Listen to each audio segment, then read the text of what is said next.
नवरात्रि का 7वां दिन यानी कि मां कालरात्रि का दिन। नवरात्रि के 7वें दिन की स्वरूप मां कालरात्रि की पूजा करने से सारे कष्ट दूर हो जाते हैं।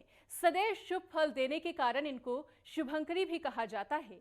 मां कालरात्रि दुष्टों का विनाश करने के लिए जानी जाती हैं, इसलिए इनका नाम कालरात्रि है। मां के इस स्वरूप को वीरता और साहस का प्रतीक माना जाता है। या देवी सर्वभूतेषु मां कालरात्रि रूपेण संस्थिता, नमस्तस्यै नमस्तस्यै नमस्तस्यै नमो नमः। नवरात्रि के 7वें दिन महासप्तमी पड़ती है। इस दिन मां दुर्गा के 7वें स्वरूप मां कालरात्रि की पूजा करने का विधान है। मां कालरात्रि दुष्टों का विनाश करने के लिए जानी जाती हैं। माता कालरात्रि का शरीर अंधकार की तरह काला है। देवी कालरात्रि के 3 नेत्र हैं और माता कालरात्रि के 4 हाथ हैं। माँ के इन हाथों में खड़ग, लोह अस्त्र, वर मुद्रा और अभय मुद्रा है। माँ के बाल लंबे और बिखरे हुए होते हैं और गले में माला बिजली की तरह चमकती है, जिनका एक नाम शुभंकरी भी है। माता कालरात्रि का स्वरूप जो अत्यंत दिव्य भयंकर है, लेकिन उनके स्वरूप में एक अलग ही छवि उनकी देखने को मिलती है और उनके बारे में ऐसा कहा जाता है कि जो भी भक्त उनसे पूरी श्रद्धा भाव से मांगते हैं, उनकी सभी मनोकामनाएं पूरी होती हैं। हम चाहेंगे कि उनके दिव्य और भव्य स्वरूप के बारे में आप हमारे सभी दर्शकों को बताएं। कालरात्रि का मतलब काल का भी विनाश करने वाली जिनमें शक्तियाँ हैं वो कालरात्रि है और भक्तों के लिए परम कल्याणकारी उनका स्वरूप है। हम उनका विग्रह देखते तो हमें डर लगता है, लेकिन उनका विग्रह डराने लोग उनको है, उन दैत्यों को जो गलत करते हैं वो डर सकते हैं, लेकिन जो माता का भक्त है, जो उनकी पूजा अर्चना करता है, विश्वास करता है, वो कभी डर नहीं सकता उस विग्रह से। तो ये पुराणों में ये कथा वर्णित है। बिल्कुल पुजारी जी, आपसे ये भी जानना चाहेंगे कि नवरात्रि में माता कालरात्रि की पूजा का इतना ज़्यादा विशेष महत्व क्यों माना जाता है?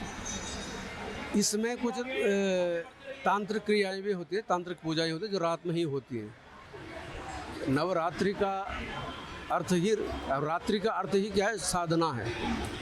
रात्रि का अर्थ रात्रि से नहीं है, साधना से है। साधना कब होती है? रात्रि में होती है, दिन में नहीं होती। हमारे जो योगी थे वो रात में ही साधना करते, दिन में नहीं कर सकते थे, क्योंकि साधना का जो समय है वो रात ही है। कैसे है ये? जब आप साधना में बैठते हैं और आप जिस मंत्र का जप कर रहे हैं, उस मंत्र से जो तरंगें निकलती हैं वो उस परम शक्ति तक पहुंच जाती हैं, क्योंकि रात्रि शांत होती है, कोई जो है बीच में बाधा नहीं होती है। तो आपकी जो मंत्र शक्तियां हैं वो उस परम शक्ति तक पहुंचते हैं और आपका कल्याण हो जाता है। वही साधना अगर आप दिन में करते हैं तो आपकी जो मंत्र शक्तियाँ वो तो वहाँ तक नहीं पहुँच पाएंगी, क्योंकि उन तरंगों को जो है सूर्य की किरणें बाधित कर देती है, वहाँ तक नहीं पहुँच पाती। शोरगुल बाधित कर देता है, क्योंकि साधना के लिए एकांत चाहिए, एकदम शांत, जहाँ कोई शोरगुल नहीं।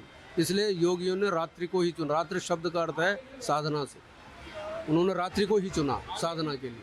इसलिए नवरात्रि, 9 रातें जो 9 चक्र होते हैं शरीर के, उन 9 चक्रों में जो साधना शुरू करते हैं। सर्वप्रथम जो है मूलाधार चक्र से शुरू होता है और सोम चक्र तक ये भगवती का जो है योग साधना चलती है।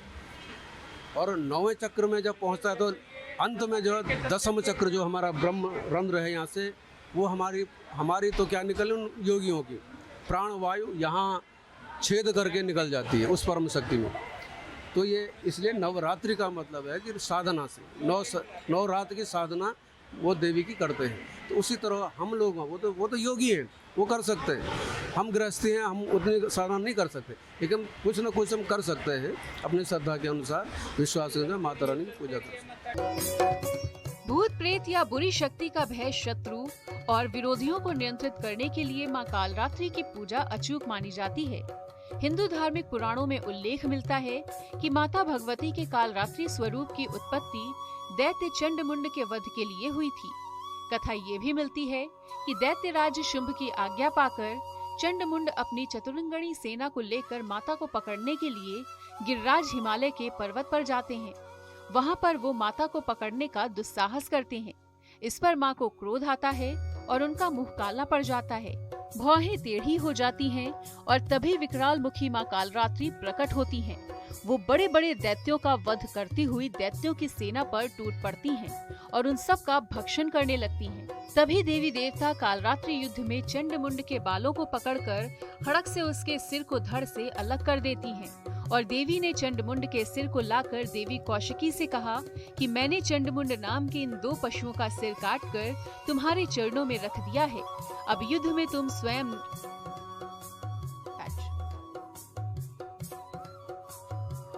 तुम स्वयं शुंभ और निशुंभ का वध करो। देवी ने प्रसन्न होकर कालरात्रि से कहा कि चंडमुंड का वध करने के कारण आज से तुम्हें भक्तगण चामुंडा देवी के नाम से भी पुकारेंगे। इसलिए देवी कालरात्रि को चामुंडा देवी भी कहा जाता है। देवी कालरात्रि का प्रिय पुष्प। माता कालरात्रि की पूजा में लाल गुड़हल के फूलों का विशेष महत्व होता है। देवी को गुड़हल के फूल बहुत ज्यादा प्रिय हैं। अगर उपलब्ध हो तो 108 गुड़हल के फूलों की माला बनाकर देवी को भेंट करना चाहिए। इससे देवी कालरात्रि अत्यंत प्रसन्न होती हैं।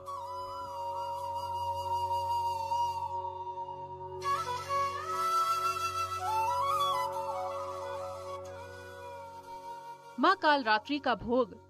महासप्तमी के दिन माँ कालरात्रि को गुड़ और गुड़ से बनी चीजें जैसे कि मालपुआ का भोग लगाया जाता है और इन चीजों का भोग लगाने से माता जल्द ही प्रसन्न हो जाती हैं और सभी की मनोकामनाएं पूरी करती हैं। बात हो रही है दुर्गा सप्तमी की, जो कि देवी कालरात्रि को समर्पित है। और इस खास मौके पर अब हम आपको दर्शन कराते हैं मां काली के कुछ खास मंदिरों की। बात करते हैं माता के उस शक्तिपीठ के बारे में जहां स्वयं श्री कृष्ण और बलराम का मुंडन हुआ था, जहां महाभारत युद्ध में विजय का आशीर्वाद लेने खुद पांडव भी श्री कृष्ण जी के साथ यहां पर आए थे। जी हाँ, हम बात कर रहे हैं श्रीदेवी कूप भद्रकाली शक्तिपीठ की, जहां माता सती का दाएं पैर का टखना गिरा था। श्रीदेवी कूप मां भद्रकाली मंदिर हरियाणा का एकमात्र शक्तिपीठ। मन्नत के लिए यहाँ पर चढ़ाए जाते हैं घोड़े। यहाँ मांगी गई हर मन्नत होती है पूरी। माँ दुर्गा के 52 शक्तिपीठ पूरे विश्व में प्रसिद्ध हैं। इन्हीं शक्तिपीठ में से एक है कुरुक्षेत्र में स्थित श्री देवी कूप भद्रकाली मंदिर। माँ भद्रकाली मंदिर की एक खास बात ये भी है कि ये मंदिर सरस्वती नदी के तट पर स्थित है। धर्मनगरी स्थित श्री देवी कूप माँ भद्रकाली मंदिर प्रदेश ही नहीं बल्कि देश भर के लोगों की आस्था का बड़ा केंद्र बन चुका है। और ये मंदिर भद्रकाली के देश के 5 मंदिरों में से एक है, जिसे सावित्री पीठ, देवी पीठ, कालिका पीठ व आदि पीठ भी कहा जाता है। माँ भद्रकाली शक्तिपीठ का इतिहास माता सती से जुड़ा हुआ है।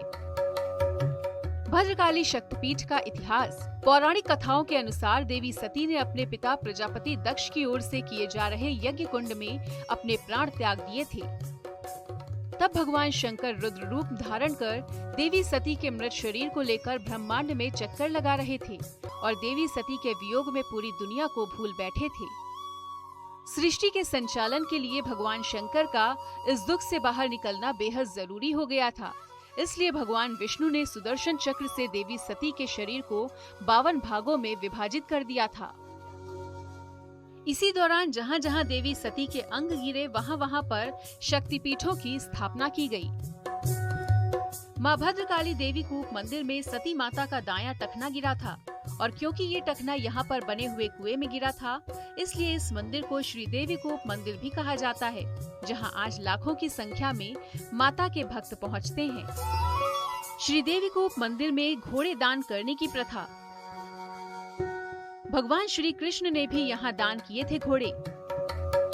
श्री देवी कूप मंदिर में मनोकामना पूरी होने पर घोड़े चढ़ाए जाने की परंपरा वर्षों पुरानी है, जिसे देश के अनेकों केंद्रीय मंत्रियों और प्रदेशों के मुख्यमंत्रियों से लेकर राष्ट्रपति तक निभा चुके हैं। नवरात्रि के दौरान देवी भद्रकाली माता की पूजा का विशेष महत्व होता है। सामान्य दिनों में भी यहाँ भक्तों की कतारें लगी रहती हैं। पूर्व राष्ट्रपति प्रतिभा पाटिल, प्रणब मुखर्जी सहित कई बड़ी हस्तियां यहाँ पर शीश नवा चुके हैं। श्री देवीकूप मंदिर में घोड़े दान करने की प्रथा। पौराणिक कथाओं के मुताबिक महाभारत की लड़ाई के लिए आगे बढ़ने से पहले भगवान श्री कृष्ण के साथ पांडवों ने युद्ध विजय कामना के लिए श्री देवीकूप मंदिर में मां भद्रकाली की पूजा अर्चना की थी। अर्जुन ने कहा था कि युद्ध में विजय प्राप्त करने के बाद वो यहाँ पर घोड़ा चढ़ाने आएंगे। युद्ध जीतने के बाद श्री कृष्ण और अर्जुन ने अपने सुंदर रथ के घोड़ों की जोड़ी को माता रानी को अर्पित किया था। इसके बाद यहाँ सोने, चांदी और मिट्टी से बने घोड़े चढ़ाने की परंपरा शुरू हुई और आज भी यहाँ अपनी मनोकामना पूरी होने पर श्रद्धालु घोड़े चढ़ाते हैं। अगर आपकी मनोकामना, जो भी आपकी मनोकामना लेकर आप मंदिर में आए और वो मनोकामना पूरी हो जाती है, तो यहाँ पर प्रसाद के अलावा घोड़े चढ़ाने की एक परंपरा है, क्योंकि भगवान श्री कृष्ण ने इस मंदिर में मन्नत पूरी होने पर किसी समय में असली घोड़े चढ़ते थे। फिर समय के अनुसार समय बदलता गया।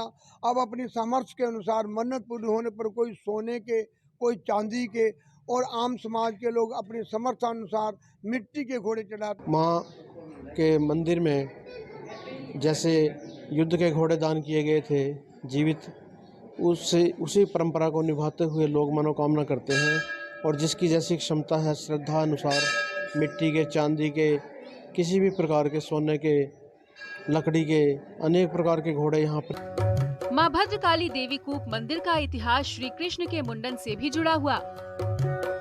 भद्रकाली शक्तिपीठ में हुआ था भगवान श्री कृष्ण और बलदाऊ का मुंडन। मंदिर का इतिहास श्री कृष्ण से जुड़ा हुआ। मान्यताओं के अनुसार भगवान श्री कृष्ण कुरुक्षेत्र की भूमि पर महाभारत का युद्ध होने से पहले ही कई बार आ चुके थे।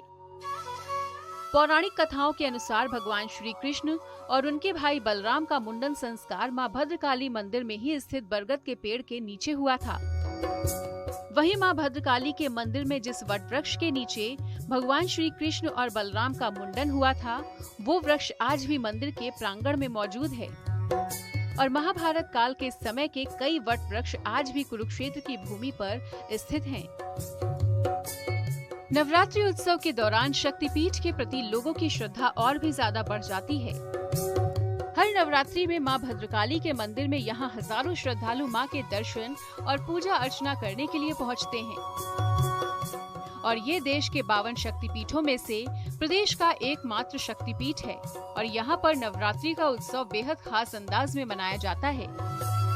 खास अंदाज में इसलिए भी क्योंकि नवरात्रि में मंदिर को 11 देशों के फूलों से सजाया जाता है, जिसके लिए मुंबई तक के कारीगर पहुँचते हैं।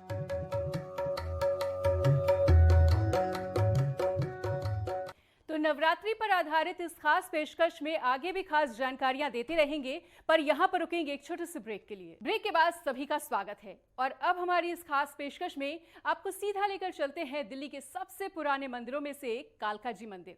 मान्यता है कि माता कालका का ये मंदिर तकरीबन 3000 साल से भी ज्यादा पुराना है। आइए जानते हैं इस मंदिर के बारे में खास बातें।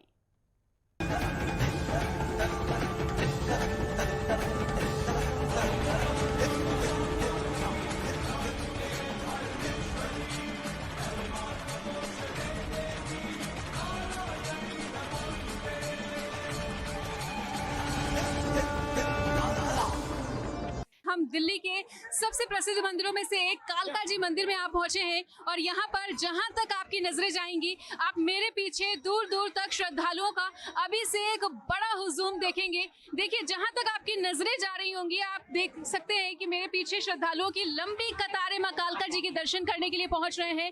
अगर इस मंदिर के इतिहास के बारे में जाना जाए तो देखिए, इस मंदिर के इतिहास के बारे में ऐसा कहा जाता है कि 3000 साल पुराना ये मंदिर है और इस मंदिर के बारे में ऐसी मान्यता है कि यहाँ पर जो भी भक्त सच्चे दिल से माता रानी से कोई भी मन्नत मांगते हैं तो उनकी वो मुरादें जरूर। कालका जी पीठ का अस्तित्व अनादिकाल से है। माना जाता है कि हर काल में इसका स्वरूप बदला। मान्यता है कि इसी जगह आदि शक्ति माता भगवती महाकाली के रूप में प्रकट हुई थी और असुरों का उन्होंने संहार किया था। तब से ये मनोकामना सिद्ध पीठ के रूप में विख्यात है। मौजूदा मंदिर बाबा बालकनाथ ने स्थापित किया था।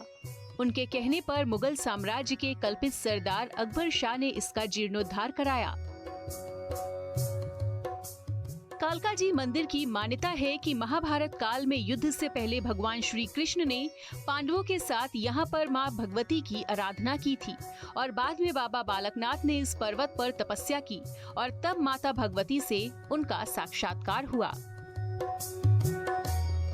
कालका जी के मुख्य मंदिर में 12 द्वार हैं, जो 12 महीनों का संकेत देते हैं। हर द्वार के पास माता के अलग अलग रूपों का चित्रण किया गया है। माना जाता है कि ग्रहण में सभी ग्रह माँ कालका के अधीन होते हैं, इसलिए दुनिया भर के मंदिर ग्रहण के वक्त जब बंद होते हैं तब भी कालका जी मंदिर खुला रहता है। कालका जी मंदिर में आम दिनों वेदोक्त, पुराणोक्त और तंत्रोक्त तीनों विधियों से पूजा होती है, पर नवरात्र में यहाँ पर मेला लगता है और रोजाना हजारों लोग दर्शन करने के लिए पहुँचते हैं और इस मंदिर में अखंड दीप प्रज्वलित है। नवरात्रि की अगर बात करें तो यहाँ पर रात 2:30 बजे सुबह की और शाम की आरती शाम 7 बजे होती है। मान्यता है कि अष्टमी और नवमी को माता मेले में घूमती हैं, इसलिए अष्टमी के दिन सुबह की आरती के बाद कपाट खोल दिए जाते हैं और इस दौरान 2 दिनों तक आरती नहीं होती। 10वीं को आरती की जाती है। हमारे साथ कालका जी मंदिर के महामंडलेश्वर महंत सुरेंद्र नाथ जी मौजूद हैं और चलिए उन्हीं से बातचीत करते हैं और जानने का प्रयास करते हैं कि आखिर कालका जी मंदिर का क्या कुछ इतिहास है और ये मंदिर किन किन मायनों में बेहद खास है। तो महंत जी, नेटवर्क 10 में आपका बहुत बहुत स्वागत है। आपके सभी दर्शकों का हार्दिक अभिनंदन। आद्याशक्ति पराम्बा भगवती कालिका का यह पीठ अरावली पर्वत श्रृंखला के सूर्यकूट नामक पर्वत पर स्थित है। ऐसी मान्यता है कि क्षेत्र में रहने वाले महापराक्रमी असुरों के द्वारा देवताओं को सताए जाने पर सभी देवताओं ने मिलकर ब्रह्मा जी से उनकी मुक्ति का उपाय पूछा और ब्रह्मा जी की सलाह पर सभी देवताओं ने मिलकर इस सूर्यकूट नामक पर्वत पर भगवती की पूजा अर्चना की, जिससे सर्वप्रथम भगवती कौशिकी का अवतरण हुआ। भगवती कौशिकी ने अनेकों महापराक्रमी असुरों को मार गिराया, लेकिन रक्त बीज का वध न कर सकी, क्योंकि रक्त बीज को यह वरदान प्राप्त था, यदि उसके रक्त की एक भी बूंद धरा पर गिरेगी तो उसके जैसे ही अनेकों महापराक्रमी असुर उत्पन्न हो जाएंगे, जिसके कारण वो अवध हो जाता है। उस समय माँ कौशिकी ने माँ पार्वती की ओर निहारा, जिससे माँ पार्वती ने क्रोध करके अपनी भुक्ति से भद्रकाली को प्रकट किया और भद्रकाली ने योगिनी और भैरवों सहित रक्त बीज का सारा समूचा रक्तपान कर लिया, जिसके कारण वो मृत्यु को प्राप्त हुआ। तत्पश्चात देवताओं ने भगवती की भावपूर्ण तरीके से स्तुति की और माँ से वरदान प्राप्त किया कि आज के बाद जो भी यहाँ मेरी भक्तिपूर्वक पूजा अर्चना करेगा उसकी समस्त मनोकामनाएं पूर्ण होंगी। तभी से ये पीठ जो है मनोकामना सिद्ध पीठ के नाम से सुविख्यात हुआ। बिल्कुल महंत जी, कालका जी मंदिर के बारे में ऐसा कहा जाता है कि ये जो मंदिर है वो न केवल दिल्ली में बल्कि देश भर के सबसे प्रसिद्ध मंदिरों में से एक है। और अगर दिल्ली की बात की जाए तो इस मंदिर के बारे में एक खासियत ये भी बताई जाती है कि आज भी सूर्य की पहली किरण इसी मंदिर पे आके पड़ती है। तो इसके पीछे का क्या इतिहास है, इसके बारे में क्या हमारे दर्शकों को बताना चाहेंगे? देखिए, मंदिर की जो संरचना है वास्तु की दृष्टि से अति विशेष है, क्योंकि वास्तु की दृष्टि से जिस पीठ जो पूर्वाभिमुख होता है या उत्तराभिमुख होता है उसको सांसारिक ऐश्वर्य के लिए बहुत ही प्रशस्त माना जाता है। भगवती कालिका का ये पीठ जो है पूर्वाभिमुख है और इसका जो ढलान भी जो है पूर्व की ओर है। आज के इस खास मौके पर क्या कहना चाहेंगे, किस तरह की तैयारियां की जा रही हैं नवरात्रि को लेकर? सबसे पहले जय माता दी सभी को। जैसा कि आप खुद भी देख सकते हैं, श्रद्धालुओं की बहुत अच्छी भीड़ जुटी हुई है मंदिर पे। आज भी पुजारियों की तरफ से श्रद्धालुओं के लिए टीन शेड, पंखे, लाइट सब तरीके के प्रबंध हुए पड़े हैं। सिक्योरिटी के कैमरे लगे हैं, सिक्योरिटी कैमरे जो लगते हैं, काम चल रहा है। 3 एग्जिट 3 एंट्री हैं। सारे सिक्योरिटी गार्ड्स, सेवादार मंदिर पुजारी कमेटी के और पुजारियों की तरफ से बहुत अच्छे इंतजाम किए गए हैं। बिल्कुल। तो कालका माता जी के मंदिर के बारे में ऐसा कहा जाता है कि सिद्ध पीठों में से एक है और इस सिद्ध पीठ में जब भी श्रद्धालु आते हैं उनकी ये पूरी आस्था होती है कि उनकी हर मनोकामना पूरी होगी। और जितने भी श्रद्धालु यहाँ पर आते हैं उनकी किस तरह से सेवा यहाँ पर की जाती है? देखो जी, पिछले 1 महीने से हम तैयारी करे हुए हैं कि मंदिर में व्यवस्था अच्छी रहे और हर तरीके से हर साल की तरह व्यवस्था बहुत बढ़िया रहती है। किसी को भी श्रद्धालु को यहाँ दिक्कत नहीं आती है कभी भी दर्शन करने में, और अच्छे VIP गेट वगैरह और सब कुछ है हमारे यहाँ पे। जय श्री कालका माँ। सभी भक्तों को नवरात्र की हार्दिक शुभकामनाएं। मैं श्री कालका जी मंदिर प्रबंधक सुधार कमेटी से हूँ और पुजारी परिवार से भी हूँ। तो हमने यहाँ की व्यवस्था के लिए, हम लोगों को पता है शुरू से ही नवरात्रों का कि कब भीड़ होती है, कैसे लोग आएंगे, तो हमने इस बार 3 एंट्री 3 एग्जिट रखे हुए हैं और अपने 500 सेवादारों को अलग अलग शिफ्ट में डिप्लॉय किया हुआ है और उनको 20-20 मीटर 50-50 मीटर पे भी डिप्लॉय किया हुआ है कि लोगों को सहूलियत रहे। और रास्ते में कोई ऐसी प्रॉब्लम नहीं है, पानी व्यवस्था और सब कुछ ठीक है माई की कृपा से। कहा जाता है कि एक ही दिन में यहाँ पर 1 लाख से 1.5 लाख तक श्रद्धालु पहुँच सकते हैं और इसीलिए यहाँ पर हर व्यवस्था को पहले से ही दुरुस्त कर लिया गया है। पुलिस प्रशासन चाक चौबंद व्यवस्थाएं करती हुई नजर आ रही है। मंदिर पुजारियों की भी जो टीम है उन्होंने चाक चौबंद व्यवस्थाएं करके रखी हुई हैं ताकि श्रद्धालुओं को किसी तरह की दिक्कत ना हो। जितने भी बुजुर्ग श्रद्धालु हैं उनके लिए भी खास पंक्तियों का इंतजाम किया है। कालका जी मंदिर के महंत सुभाष जी भी हमारे साथ मौजूद हैं। आइए उनसे भी इस मंदिर के इतिहास के बारे में जान लेते हैं। तो महंत जी, नेटवर्क 10 में आपका बहुत बहुत स्वागत है और नवरात्रि के पर्व की आपको बहुत बहुत शुभकामनाएं। जय कालका माँ। महंत जी, इस मंदिर के बारे में ऐसा कहा जाता है कि 3000 साल पुराना ये मंदिर है और महाभारत कालीन है ये मंदिर और यहाँ पर श्री कृष्ण जी ने भी पांडवों के साथ मिलकर माता कालका माई की पूजा अर्चना की थी। हम चाहेंगे कि उस मंदिर के इतिहास के बारे में और उस इतिहास से जुड़े हुए कुछ खास तथ्यों के बारे में हमारे सभी दर्शकों को बताएं। 3000 का तो कहते हैं। महाभारत काल में जब कृष्ण जी ने यहाँ यज्ञ किया था युद्ध से पहले पांडवों के साथ, तो वो तो इतिहास में लिखा हुआ है, लेकिन उससे पहले लाखों साल पुराना है, उसका तो कोई पता ही नहीं है कब का है ये। और बताते हैं कि जब माँ ने विराट रूप रखा था तो कलकत्ता में युद्ध किया था और इसी पर्वत पर आके उन्होंने विश्राम किया था। जब भोले शंकर उनके चरणों में आ गए थे तो माँ इसी पर्वत पे बैठ गई थी।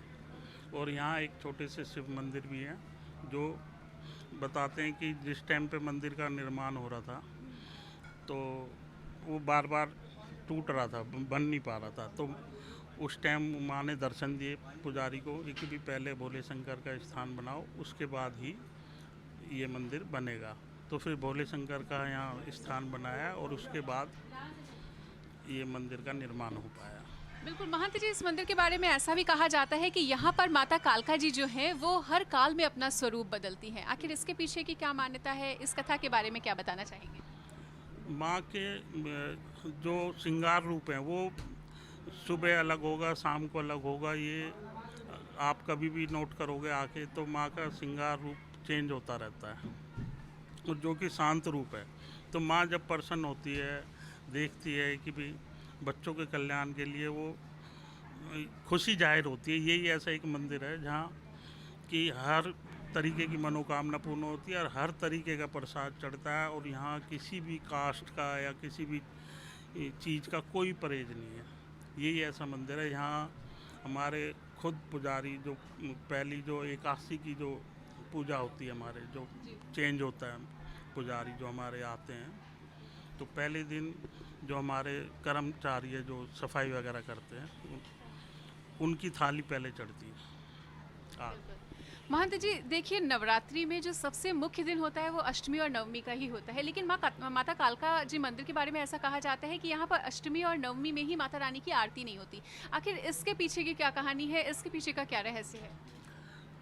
शुरू से ये चलता आ रहा, हमारे पूर्वज बताते कि माँ सिर्फ साल में जो नवरात्रों के जो 1.5 मतलब 3 ही आरतियाँ होती हैं जो नहीं होती, उसका कारण ये बताते हैं कि भाई माँ उस टाइम पे आराम के लिए निकल जाती हैं।